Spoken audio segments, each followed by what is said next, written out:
We're going to do a muddler head now, a little bit different. We're going to spin it only. And this one I'm going to stack. Why am I going to stack it? Because it's going to have a very... So why am I tying it sparse? I'm tying this. It's got a little purple uni yarn body and a little gold wing. It's tied on a TMC 700 heavier hook. I want this fly to sink, so I'm going to make a very short, sparse wing. I'm going to leave those butts long because that will help me differentiate. Spin that around. Not going to come down too tight. You notice before I started way back. I started a good 3/4 inch back and put on 4 clumps.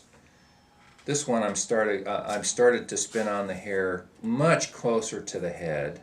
And you have a lot less hair per clump. A lot less hair. I'm not trying to pack it on tightly. I want it to be fairly loose because I want this to be able to sink. So I'm put on 2 clumps, and I got a little bit of extra hook eye there, but that's going to be just fine. I'm going to tie a whip finish, and like Chris says, you're mostly seeing just my knuckles here. This is a little bit dicey tying this. Not a whip finish tool would be really nice here, but I've never even figured out how to use one. So there you go.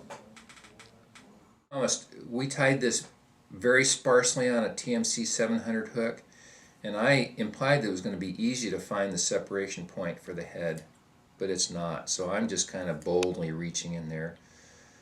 Because I'm going to fish this as a wet fly, the hair is quite sparse. Ooh, there's that separation point right in there to the wing. That's what I wanted to find.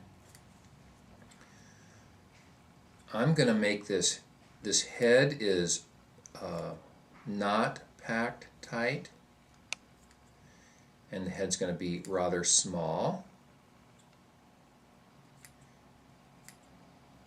maybe surprisingly small. But the body's really sparse, and just a little bit of hair spun around on this.